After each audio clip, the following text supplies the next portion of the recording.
Hi, I'm Skip Mendes, Archbishop of Not Sure What I'm Talking About, and today I will be not fixing this Rover 800 because I can't. I am, however, maybe about to have a conversation with a chap who reckons he can.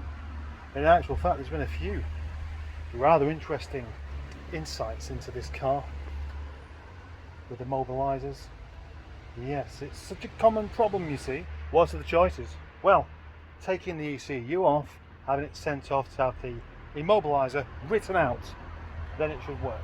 Another thing that I've been spoken to by my friend Dan, something about these wires and the fuse box can cause issues. There could be an issue with the OBD, and these don't really like to just be read by any old machine. And a chap I've just been speaking to now has said that no, they want to be kind of Rover specific readers. So again, it's the kind of thing I haven't got. A conversation with this chap afterwards might help a great deal. It might help if I just persevere and just keep messing. But then again, it might not. But what will help is probably just doing something completely different. Well, look who I've dug out. Dug out for Boaty. It's been sat there for about a month. And it is smoking quite a bit, watch.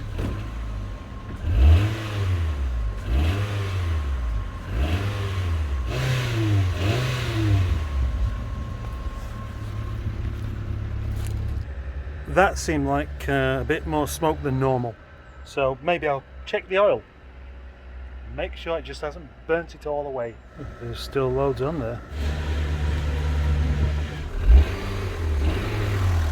And then suddenly the smoke has gone. Almost. Have I got time to give Alfie a quick wash? You know I don't like a dirty car. And I only had 15 minutes. Is it best to just not bother washing it at all? What's better? A quick wash or just not bothering at all? Because a quick wash means you can't really take the care to make sure it's all done properly. I've literally flung a bucket of water over it. I mean literally twice, nearly 3 times in fact. So it looks a little bit better and good from a distance, but definitely not really properly clean. It's nice to be back in Alfie because, well, I thought it was at the end of the summer, but today it just seems to have come back again. And it's actually very warm. I might be extra warm because I've been dashing around, trying to carefully wash a car in the matter of minutes. This is the kind of job you'd expect from a 10-year-old, going around knocking on people's doors, asking to wash a car for £4.50. That's probably what they would ask now. I remember doing it for about 30 pence. And if you haven't ever done the thing where you go around knocking on people's doors, asking to wash their car, then you haven't lived the poverty lifestyle and you're missing out. And there's another question. Which petrol? E10 or E5? Yesterday when I did a little test between the 84 brake horsepower car and the 103 and decided that the 103 was actually quite a lot more, going off the comments, it's almost like I'm fooling myself. But then somebody did come up with a rational explanation as to why, even though it won't be mapped to generate more power, in actual fact it was mapped to generate that amount of power in the first place, and then it's just a restricted throttle body put in place to stop you from having it all. And I was about to say, what about if I tested my car against another 103 brake horsepower car that was designed to have that in the first place? Could be Senior Mustard's car. Yeah. Oh yeah, I was going to say, do we get much of a difference between the E10 and the E5 petrol? And I say that because I'm not convinced by that. I shouldn't get any kind of enjoyment out of that. I suppose the thing is, when you're driving a car that the majority of people think is rubbish and unreliable, and then you pass their car that's at least 10 years newer, you know what I'm saying. Simply vacuuming it out of the car. One of life's misunderstood pleasures. And I say misunderstood because I don't know what I'm talking about. Do I like doing it? I don't know. I like the results. I like it when it's clean. But the only thing is, these seats do have things sticking to them quite easily, which is annoying. I don't like dirty cars. I don't like dirty cars outside.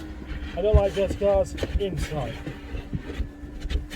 And being as I work in this yard that's full of either dust or mud, I'm always up against it. Okay.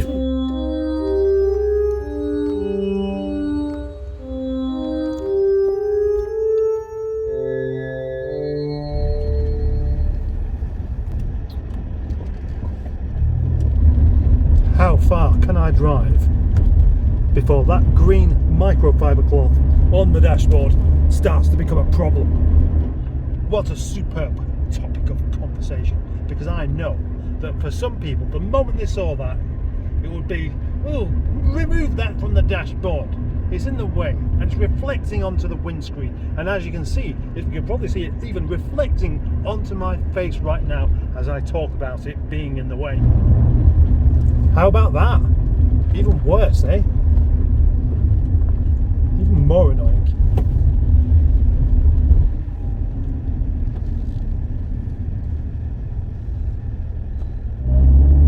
I tell you what's even more annoying than that, that cloth hasn't even been used. I'm going to use it now. I'm going to use it as a microfiber kind of. It may not look like it, but I have done some things today, and it's never ever going to look like I've done any work when all you can see is me not doing any work. But you know, I've achieved something today. I've achieved something that I can't quite explain. And there's a good reason for that, and I think you know what it is. Well, hello, and would you like to see what happened earlier on in the day? Yes?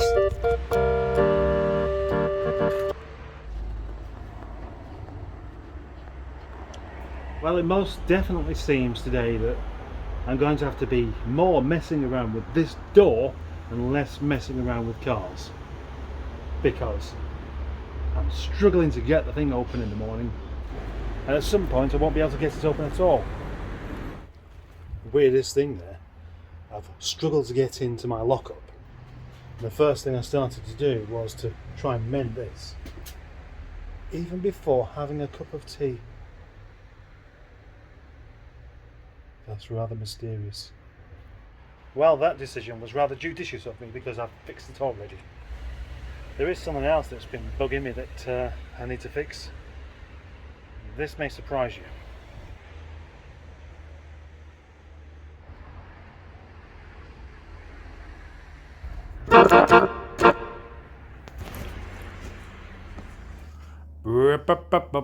It's the end of the video.